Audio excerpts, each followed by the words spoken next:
Hello दोस्तों, अस्सलाम वालेकुम, नमस्कार। मैं आपका दोस्त, आपका होस्ट अनवर खान।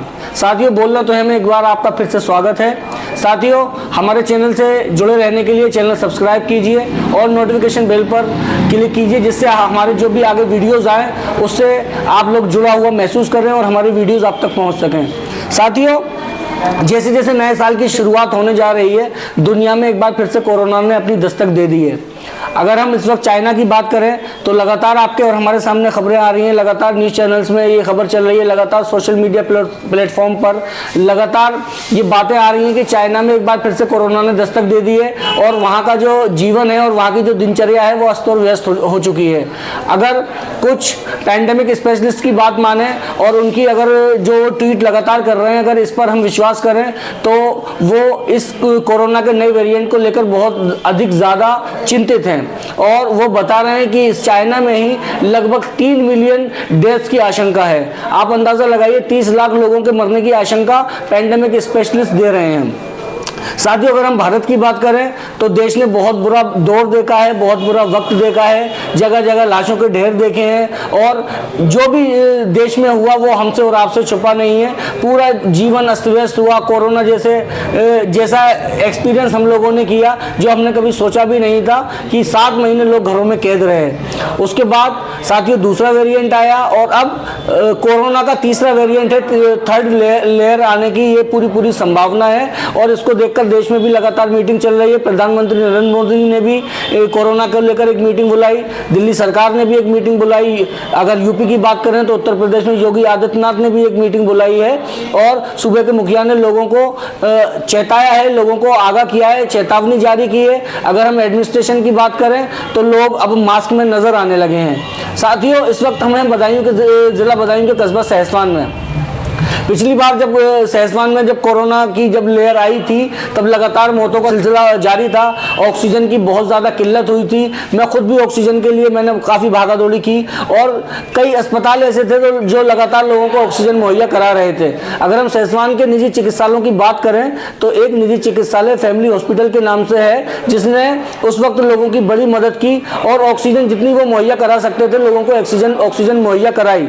साथियों, अब जैसे कि कोरोना का नया वेरिएंट आया है और फिर से लोग ये आशंका जता रहे हैं कि फिर से एक बार कोरोना अपना रौद्र रूप लेकर लोगों के सामने खड़ा होगा।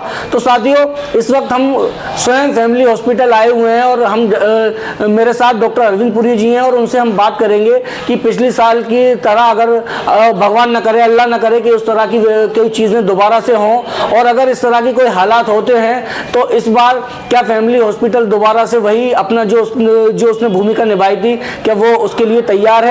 तो साथियों, सबसे पहले हम बात करते हैं डॉक्टर अरविंद पुरी जी का। वेलकम करते हैं डॉक्टर साहब, आपका बहुत बहुत स्वागत है। धन्यवाद डॉक्टर साहब, जिस तरह के सबसे पहला सवाल हम आपसे वही करेंगे जो हमने अपने इंट्रो में कहा कि कोरोना के बारे में इस वक्त लगातार आशंकाएं आ रही हैं और लोग बता रहे हैं कि कोरोना का नया वेरिएंट आया है और जैसा कि मैं आपसे मिलने आया तो मैंने देखा आप भी मास्क में बैठे हुए हैं, तो क्या वाकई चिंतित होने वाली बात है? देखिए, नया वेरिएंट तो आया है BF7 नाम से जी, और इंडिया में भी उसकी बहुत आशंका है कि पेंडेमिक रूप ले सकता है ये। तो बहुत ज़्यादा पैनिक होने की ज़रूरत नहीं है इसको लेके, लेकिन हमें प्रिकॉशन रखने पड़ेंगे उसके लिए। जी, मास्क लगा के रहें, कोशिश करें कि भीड़ वाले इलाके में ज़्यादा ना जाएं तो मास्क लगा के जाएं, सोशल डिस्टेंसिंग का पालन करें। ये सब चीज़ें करेंगे तो हम उस दौर से शायद ना गुजरें जिससे गुजर चुके हैं आप जी। और दूसरा, हमारे देश में यह है कि वैक्सीन बहुत से लोगों को लग चुकी है, तो ऐसी सिचुएशन तो नहीं आनी चाहिए, लेकिन फिर भी हमें ध्यान रखना पड़ेगा उन चीज़ों का। दूसरा, इस वेरिएंट के बारे में ये है कि ये बहुत ज़्यादा इन्फेक्शियस है जी, तो बहुत तेज़ी से बीमारी फैलेगी इस वेरिएंट से। तो हमें कोशिश करनी है कि बच के रहना है, जो बहुत ज़रूरी हो तभी मार्केट में जाएं, बाहर जाएं और मास्क लगा के रहें और टाइम पे सैनिटाइज करते रहें अपने हाथ। डॉक्टर साहब, we are the second biggest populated country. अगर हम बात करें, आबादी हमारी लगभग 1.5 अरब के आसपास पहुंच चुकी है, तो भारत जैसे देश में कैसे संभव है? आप देखिए, हम लोग भावनात्मक रूप से भी बहुत कमज़ोर होते हैं। अगर घर में किसी एक की तबीयत खराब है तो अक्सर जो डेवलप्ड कंट्री है वहाँ तो देखा गया कि लोगों ने अपने लाशों को भी हाथ नहीं लगाया, घर के बाहर डाल दी। लेकिन इंडिया में अगर हम बात करें, किसी की ज़रा सी अगर डेथ हो जाए तो लोग चिपट चिपट के रोते हैं, और अगर किसी की तबीयत खराब हो जाए तो पूरा परिवार उसकी आवभगत में, उसकी सेवा सत्कार में लग जाता है। इंडिया में किस तरह से पॉसिबल हो सकता है ये कि लोग इतनी ज़्यादा दूरी बनाए रखें कि अफेक्टेड ना हो? देखिए, अब ये तो करना पड़ेगा हमको, ये सिचुएशन ऐसी है, इसमें कुछ ऐसा नहीं कर सकते, हमें दूरी तो बना के रखनी पड़ेगी, थोड़ा अपनी भावनाओं को कंट्रोल करना पड़ेगा जी। और कोशिश में यही रहना चाहिए कि हम जितना बच के रहें लोगों से, जितना दूरी का पालन करें वो ज़्यादा बेहतर है, नहीं तो बीमारी अगर फैलेगी तो बहुत दिक्कत हो सकती है। तो कोशिश तो करनी पड़ेगी। डॉक्टर साहब, कुछ निजी चिकित्सकों से मेरी बात हुई, मैंने जाकर देखा तो इस वक्त जो चीज़ देखने को आ रही है, बच्चे ज़्यादा इस वक्त बीमार हैं, और 100 में से डॉक्टर्स ने मुझे बताया कि 95 बच्चे जो हैं वो खांसी, नज़ला, जुकाम और कोल्ड इन्फेक्टेड ही आ रहे हैं। तो क्या ये उससे जुड़ा हुआ माने या ये वायरल चल रहा है इस वक्त? देखिए, ऐसा ये मौसम है, ऐसा है कि इसमें बच्चों को, इवन बड़ों को भी कोल्ड इन्फेक्शन की दिक्कतें रहती हैं, जैसे खांसी, जुकाम, नाक बहना, गले में खराशे होना जी। तो एक तो वो तो रहता ही है हर मौसम में, हमारा जाड़े का मौसम चल रहा है तो रहेगा, लेकिन दूसरी तरफ देखा जाए तो जो कोरोना है उसके भी लक्षण भी सेम लगभग ऐसे ही होते हैं। तो अगर ऐसा कोई घर में बच्चा है या बड़ा है जिसको इस तरह की दिक्कतें हो रही हैं तो उसको हल्के में ना लें, चिकित्सक से परामर्श लें, और सबसे पहला जो स्टेप लेना चाहिए वो है होम आइसोलेशन का जी। अगर घर में किसी को इस तरह की दिक्कत है तो कोशिश करें उसको आइसोलेट करें और अच्छे से किसी डॉक्टर की परामर्श लें, और जो उससे रिलेटेड दवाइयाँ हैं उसको प्रोवाइड की जाए। हम फैमिली अस्पताल की बात करें जी, तो जब ये सेकेंड लेयर थी, हमने देखा जिस वक्त बहुत ज़्यादा कैजुअलिटीज़ हुई और बहुत ज़्यादा ऑक्सीजन की किल्लत थी, लोग यहाँ से वहाँ भाग रहे थे ऑक्सीजन के लिए, लोग 50-50 हज़ार रुपये में सिलेंडर लेने को तैयार थे। उस वक्त हमने ये देखा कि अगर हम कस्बा सहसवान की बात करें तो फैमिली हॉस्पिटल में लगातार लोगों को मदद पहुँचाई गई और यहाँ से ऑक्सीजन प्रोवाइड करवाई गई। तो अब जैसे कि कोरोना की संभावना तो बन रही है, और मुझे नहीं लगता कि हम बच भी पाएंगे, कोरोना तो आएगा, क्योंकि इंडिया में पेशेंट डिटेक्ट होना शुरू हो गए। तो अब अस्पताल की क्या तैयारी है इन सब चीज़ों को लेकर? क्या वाकई वही भूमिका आप निभाएंगे जैसे पहले निभाई थी? जी, हमने पहले भी बहुत अच्छे से काम किया था अपने अस्पताल में, और पेशेंट लगातार हमने देखे, जो भी प्रोटोकॉल था उसको फॉलो करते हुए, सरकार जी के जो नियम थे उनको फॉलो करते हुए हमने पेशेंटों को जो सुविधाएं दे सकते थे वो दी। हमारा यही है कि प्रॉपर हम, अगर कोई भी पेशेंट हमारे पास आता है तो हम उसको अच्छे से देखेंगे सोशल डिस्टेंसिंग के साथ, और उसकी जो भी हर मदद हो सकती है हमारी तरफ से वो हम करने का प्रयास करेंगे। पिछली बार भी हमने ऑक्सीजन प्रोवाइड की लोगों को जिनकी ज़रूरत थी जी। पेशेंटों को भी देखा, और बहुत जो उन लोगों को भी देखा जिनको दूसरी जगह से मना कर दिया लोगों को कि आप इनको घर ले जाओ, अब कुछ नहीं हो सकता है इनका। हमने उन लोगों को भी देखा, पूरा उनको इमोशनल सपोर्ट भी दिया कि आप ठीक हो जाएंगे, दवाइयाँ दी, ऑक्सीजन की सप्लाई जो भी थी जो हम कर सकते थे, हमारे जो हॉस्पिटल के ऑनर हैं वो जो कर सकते थे वो हमने हर संभव किया, और इस बार भी हम अपना पूरा जो हमारा दायित्व है उसको निभाएंगे। अच्छा डॉक्टर साहब, एक चीज़ जो मैं और आपसे ये जानना चाहूँगा कि अगर किसी को कोई भी कोल्ड इन्फेक्शन होता है, जैसे कि कोरोना के जो लक्षण होते हैं और जैसे आप बता रहे हैं कोल्ड चल रहा है, तो क्योंकि हमारे देश में अगर हम मरीजों की और हम पॉपुलेशन की से तुलना करें तो डॉक्टर्स की संख्या जो है वो बहुत कम है, और इतने ज़्यादा एकदम से मरीज जो पिछली बार कोरोना में हुआ कि बेड्स नहीं थे, ऑक्सीजन सिलेंडर अवेलेबल नहीं थे, एम्बुलेंस अवेलेबल नहीं थी, यहाँ तक के कब्रिस्तानों में जगह कम पड़ गई और चिता के लिए लकड़ियाँ भी नहीं मिल रही थी।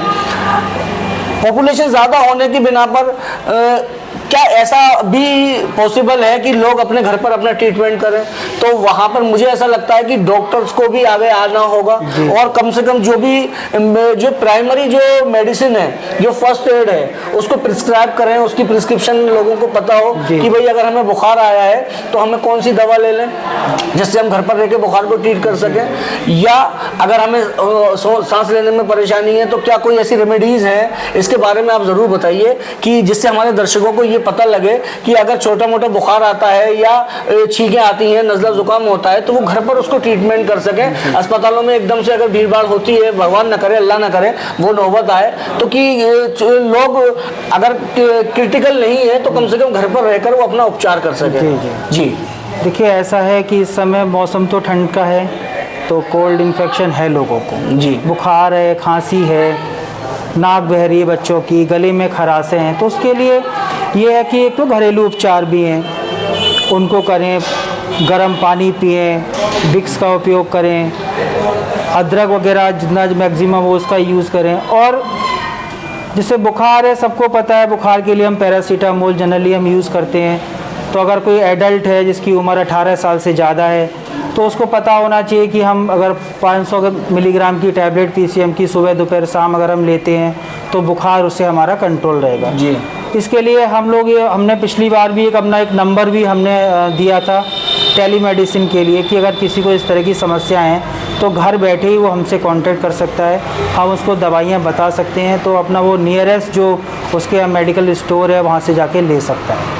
ये सब चीज़ें करनी है और थोड़ा ठंड से बच के रहें, कोशिश करें कि ज़्यादा बाहर ना निकलें, और ठंड से बचना ही मेन है उद्देश्य। साथियों, ये थे हमारे साथ डॉक्टर अरविंद पुरी जी, और जैसा कि बताया कि अब आने वाले संभावित समय में कोरोना को लेकर जो है वो जिस तरह की संभावनाएं बन रही हैं कि इफेक्ट करेगा कोरोना, तो हम लोग किस तरह से अपना बचाव कर सकते हैं, क्या हम घर पर रहकर उपचार कर सकते हैं। जैसा कि डॉक्टर साहब ने बताया कि हम अपनी दिनचर्या में गर्म पानी को शामिल करें, विक्स है, और डॉक्टर साहब जैसे स्टीमर होते हैं, स्टीम लेने के लिए अगर आपको लगता है गले में खराशे हैं या नाक बंद है, आप स्टीम लेकर भी उस पर कंट्रोल कर सकते हैं। जैसे डॉक्टर साहब ने बताया पैरासीटामोल आती है, कालपोल आती है, कि आप ये टेबलेट ले सकते हैं। और अगर आपको लगता है कि आपको फीवर है, बुखार है, 6 या 7 घंटे का टाइम होता है फीवर के जाने के बाद दोबारा आने का, तो आप उसी अंतराल से वो टेबलेट ले सकते हैं, जिससे आपको अपने बुखार पर कंट्रोल आपका रहेगा।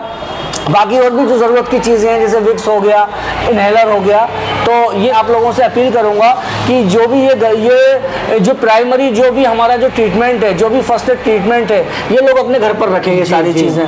तो ये मैं आप लोगों से अनुरोध करूँगा कि कालपोल है या स्टीमर है, लोग आप ख़रीदें और अपने घर पर रखें, वो पैनिकनेस आने से पहले ही। तो साथियों, ये थे हमारे साथ डॉक्टर अरविंद पुरी जी। और साथियों, वीडियो अगर पसंद आए तो लाइक और शेयर कीजिएगा, और ये इन्फॉर्मेशन दूसरों तक भी कन्वे कीजिएगा। साथियों, बहुत बहुत धन्यवाद, जुड़े रहिए, आगे दूसरी वीडियोस के साथ हम जल्दी हाजिर होंगे। बहुत बहुत धन्यवाद।